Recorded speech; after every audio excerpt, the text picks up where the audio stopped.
बात करते हैं इतिहास के बारे में। इतिहास की उत्पत्ति कैसे हुई थी, इतिहास की खोज कैसे हुई और इतिहास की जानकारी किन किन स्रोतों से मिलती है।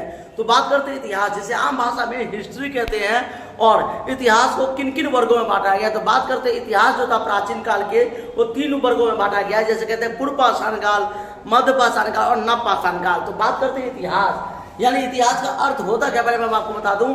इतिहास को कहते हैं हम इति प्लस बीति प्लस हाथ, अर्थात इतिहास। इतिहास क्या है, इति प्लस बीति, यानी कि इति प्लस बीति प्लस हाथ, अर्थात इतिहास। बीती हुई बातों का घटना का अध्ययन करना इतिहास कहलाता है, बीती हुई बातों का अध्ययन करना इतिहास कहते हैं। एनीबॉडी आस्क यू क्वेश्चन कि what is the meaning of history. हिस्ट का अर्थ होता है उसकी, स्ट्रीम होता है कहानी, तो उसकी कहानी यानी कि दूसरे की कहानी। याद रखिएगा, इतिहास को कितने भागों बांटा गया है, इतिहास को 3 भागों बांटा गया है। प्राचीन काल जिसे पूर्व पाषाण काल कहते हैं, जिसे इंग्लिश में कहते हैं एसेंट हिस्ट्री, याद रखिएगा एसेंट हिस्ट्री। मध्य इतिहास यानी मध्यकालीन, जिस काल में आग का आविष्कार हुआ, जिस काल में पहिए का आविष्कार हुआ, उसे मध्य पाषाण काल कहते हैं। तो मध्यकालीन इतिहास जिसे कहते हैं मिडवियर हिस्ट्री। तीसरा होता है आधुनिक इतिहास, जिसे कहते हैं मॉडर्न हिस्ट्री। याद रखिएगा, आधुनिक काल जिसे औद्योगिकरण कहते हैं, बड़े बड़े कारखाना का आविष्कार हुआ, बड़े बड़े वस्तु का आविष्कार हुआ, जिसे जो कहते हैं मॉडर्न हिस्ट्री, जो नया चल रहा है। इस तरह से आधुनिक इतिहास यानी मॉडर्न हिस्ट्री होता है। और इतिहास के पिता कौन है, who was the fathers of history.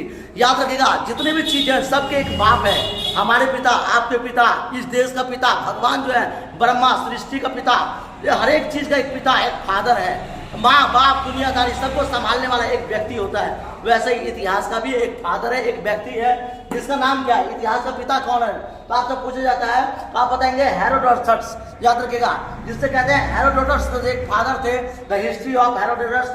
इतिहास की जानकारी के स्रोत किन किन चीजों से मिलती है, मैं आपको बता दूं, हर एक चीज की जानकारी के स्रोत अलग अलग होते हैं। जैसे बाप की कहानी जो होता है वो दादी बताती है, पापा बताते हैं, वैसे ही हमारा जो कहानी है मम्मी बताते हैं, पापा बताते हैं। तो हर एक जानकार होता है। इतिहास की जानकारी के स्रोत क्या क्या है, तो बात करते हैं इतिहास की जानकारी के स्रोत किन किन चीजों से मिलती है।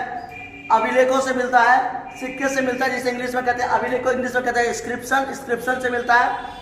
अभिलेख होता क्या है, धातुओं, शिलाओं और पत्थरों पर लिखे गए लेखों अभिलेख कहते हैं। याद रखिएगा, धातुओं, शिलाओं और पत्थरों पर लिखे गए लेखों अभिलेख कहते हैं। अभिलेख को इंग्लिश में कहते हैं हम, याद रखिएगा, स्क्रिप्शन। और स्क्रिप्शन के 2 लैंग्वेज हैं, 2 भाषाएं अभिलेख के, ब्राह्मी लिपि और क्रोष्टी लिपि। अभिलेख को धातुओं, शिलाओं, पत्थरों पर लिखे गए लेखों अभिलेख कहते हैं। फिर आता है सिक्के, यानी कॉइन्स जिसे कहते हैं सिक्के। जिस काल में जिस राजा का शासन होता था, उस काल में वैसे सिक्के होते थे। धातु, जिसे आम भाषा में आयरन कॉपर्स कह सकते हैं। धातु के औजार, जितने भी औजार टूल थे, औजार थे। घरों को जगह की जानकारी से अनेक प्रकार के वस्तुओं से मिलती है, घरों से भी मिलती है, कब्रों से मिलती है, किस राजा का कब्र कहाँ पे है, किसका मकबरा कहाँ पे है, कैसे युद्ध करते थे, कहानियों से जानकारी मिलती है। तो इस इतिहास की जानकारी के स्रोत अलग अलग दस्तावेज है। ऐसे ही क्वेश्चंस के लिए मिले, लाइक करें, सब्सक्राइब करें। जय हिंद, जय भारत, जय बिहार।